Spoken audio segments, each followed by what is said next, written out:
started actually tackling the wiring here. So we got 3 relays. One's for the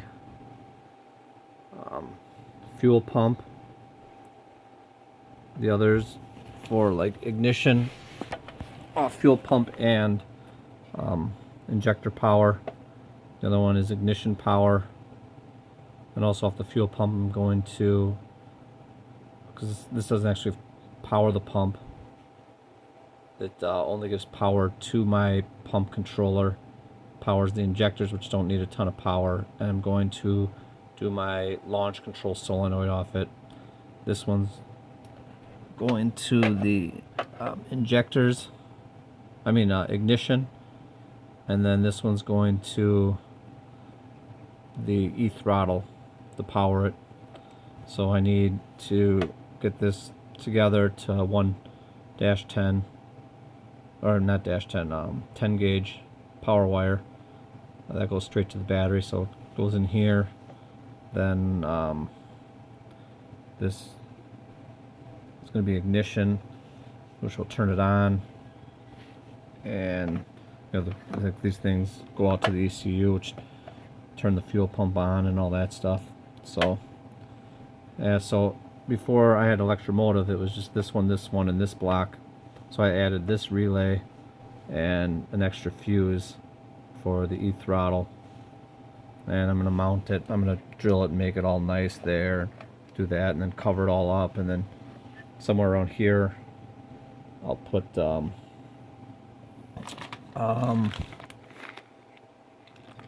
connector so I can join them.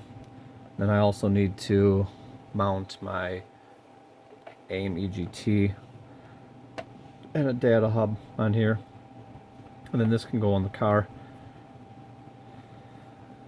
And then next I'll have to put a spare block and head in the car and start wiring up. I just bought like little kits so I can wire stuff up with if I got connections I gotta do. And I got my I'll show you this flying lead harness for the Link with like 16 feet of wire, so I got plenty. So this will, I don't even know which one this is. Is this B? Yeah, that's B. And then I'll take this, doing with the motor, with this like a junk motor in there, I'll bring it to all the sensors and wire it in, and start going on that stuff. More connectors and stuff, and terminals that I bought.